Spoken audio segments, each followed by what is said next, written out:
Saudaraku, banyak orang yang tidak faham bahwasanya memberi makan dan minum itu dalam Islam adalah salah satu cara untuk mendapatkan amal jariyah. Jadi banyak orang memikirkan amal jariyah itu hanya membangun bangunan, hanya membagikan Al-Quran sehingga dihafal. Intinya fisikal, bentuk materi saja atau material ya.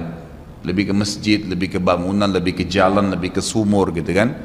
Padahal sebenarnya ada hal-hal lain yang bisa menjadi penyebab amal jariyah, di antaranya makanan dan minuman.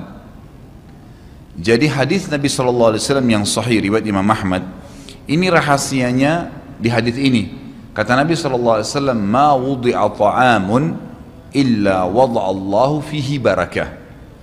Tidak ada makanan atau minuman yang dihidangkan untuk orang lain kecuali Allah, atau dihidangkan buat diri sendiri juga masuk sebenarnya, kecuali Allah jadikan bagian dari makanan dan minuman itu berkah.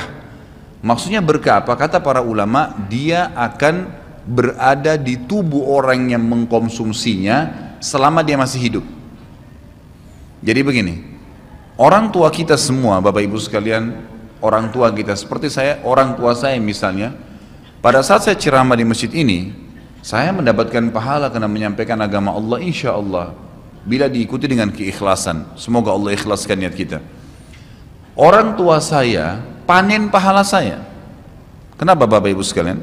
Karena saya tumbuh dari ASI ibu saya, dan saya tumbuh dari nafkah ayah saya.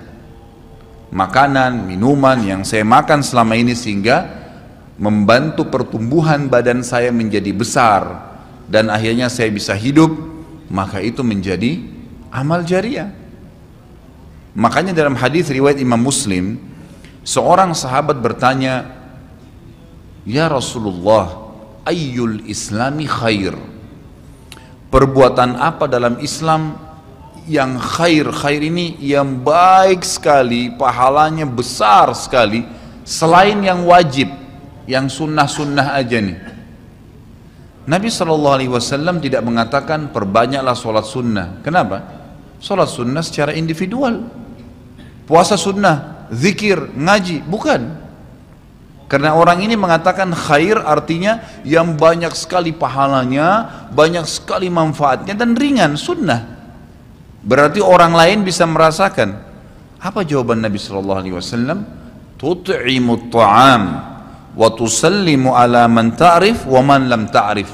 Engkau memberikan makan dan minum kepada orang yang kau kenal atau kau tidak kenal, memberi makan umumnya, dan engkau menyebarkan salam kepada orang muslim yang kau kenal atau kau tidak kenal.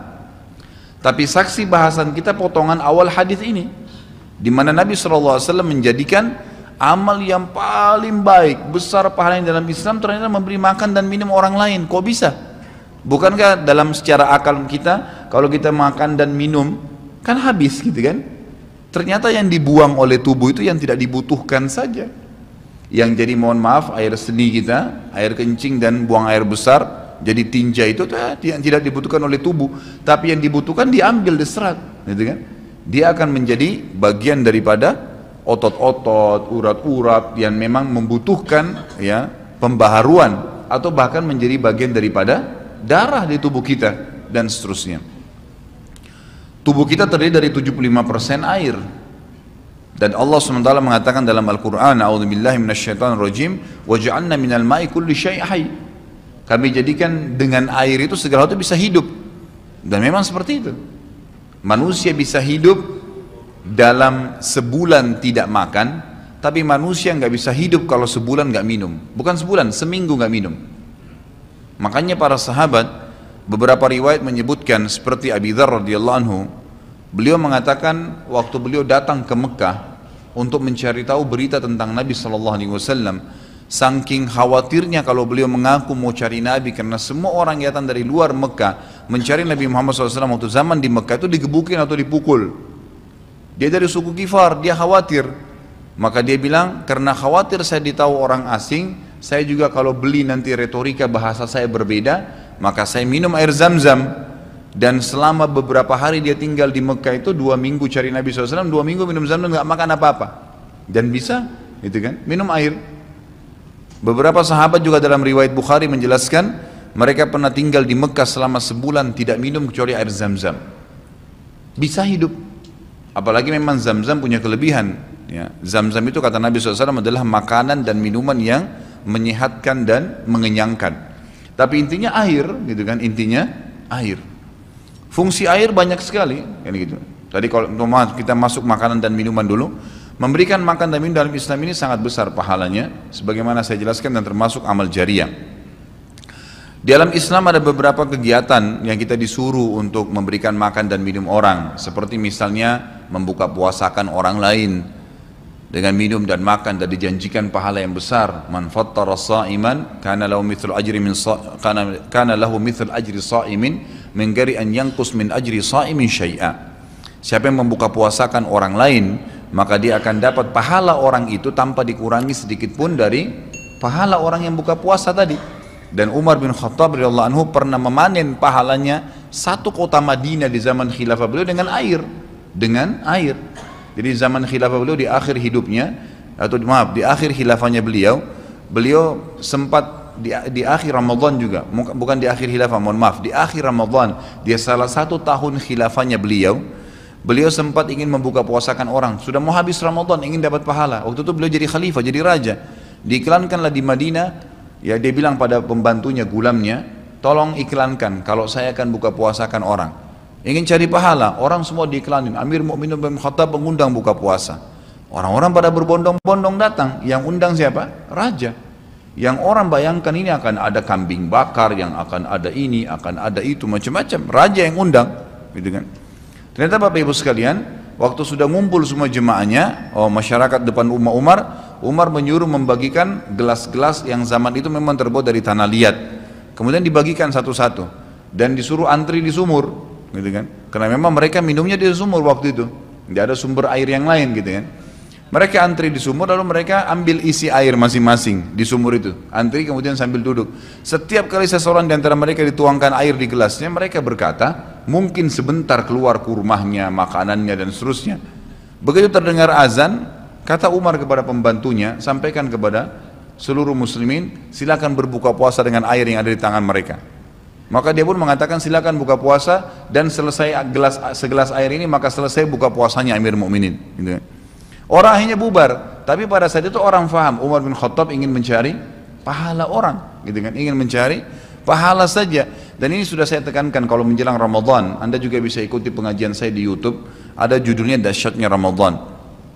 Salah satunya itu kalau tiba Ramadan, ikhwah, maka maksimalkan waktu membuka puasakan orang. Apa susahnya membeli sedus air, ya, air mineral, berapa harganya? 20.000, 30.000, 20.000 rupiah kalau nggak salah ya. Air mineral gelas, isinya berapa? 40 sekian. Baik, kalau kita bagiin di masjid, satu orang minum satu gelas, kita dapat 48 pahala orang buka puasa. Nah, itu luar biasa, hanya dengan 20.000 rupiah. Tapi anehnya banyak orang tidak mau amalkan, padahal itu termasuk selain amal jariah, dapat juga pahala buka puasakan orang lain. Nabi SAW dan juga merupakan ciri para nabi-nabi, mereka itu paling senang mengikram tamunya, dan beliau menjadikan sebagai sebuah prinsip dasar dari iman kepada Allah dan hari akhir, sebagaimana beliau bersabda dalam hadis Bukhari Muslim, man kana yu'minu billahi wal yawmil akhir falyukrim daifahu. Siapa yang beriman, mengaku beriman kepada Allah dan hari akhir, maka dia harus mengikram itu, melayanin, memberikan makan dan minum, ya, mengucapkan tutur kata yang baik bagi tamunya. Intinya memberikan makan dan minum dalam Islam ditekankan sekali, karena itu juga termasuk, ya, amal ibadah, amal jariah dan amal ibadah yang akan mendapatkan pahala. Jadi ada dua sisi pahala yang didapatkan selain amal jariahnya, selama dia makan dan minum kemudian itu masih ada di dalam tubuhnya, maka berarti itu akan terus menjadi amal jariah. Kata para ulama, dia akan terus menjadi amal jariah pada saat seseorang tumbuh besar. Kayak kasus seseorang manusia tadi, orang tuanya, ayahnya carikan nafkah yang halal, ibunya kasih ASI, dan dia tumbuh besar dari situ. Tumbuh besar ini ternyata menjadi otot-ototnya, menjadi komponen dari tubuhnya. Kemudian dia menjadi besar, lalu dia menikah.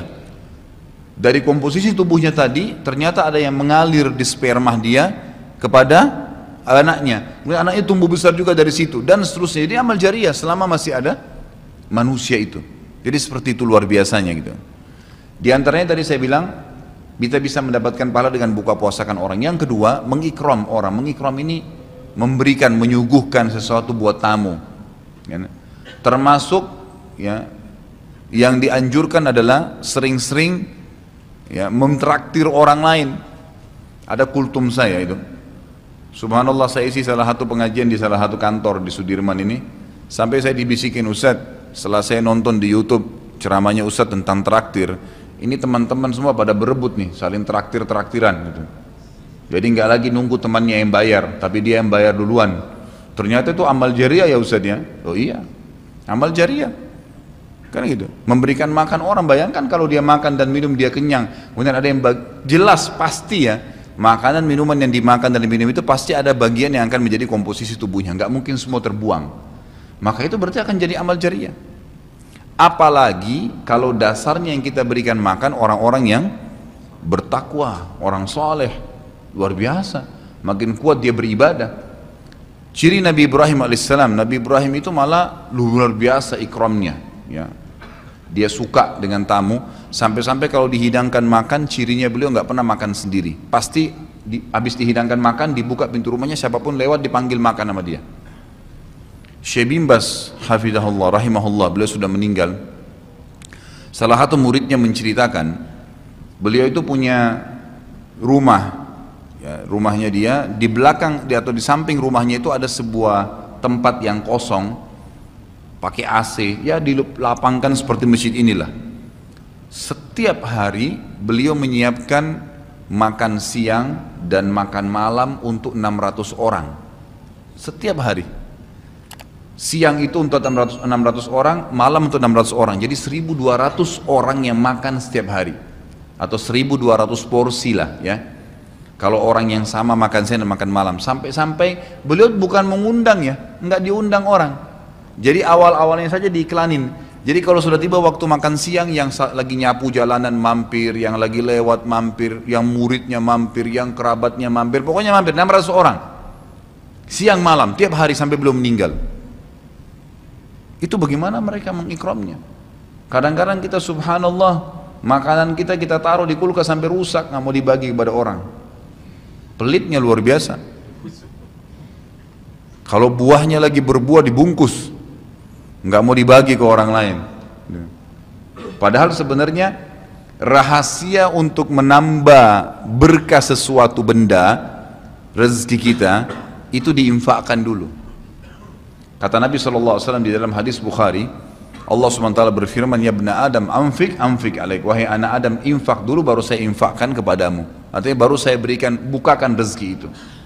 Kita kalau mau otomatis ya, spontan, begitu dapat makanan, ada makanan terus langsung dibagi.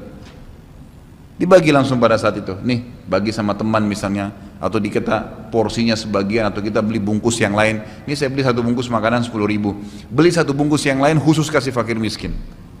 Sebagai tanda syukur terhadap makanan tadi itu. Langsung diinfakkan. Itu spontanitas, tidak berhenti rezekinya tuh.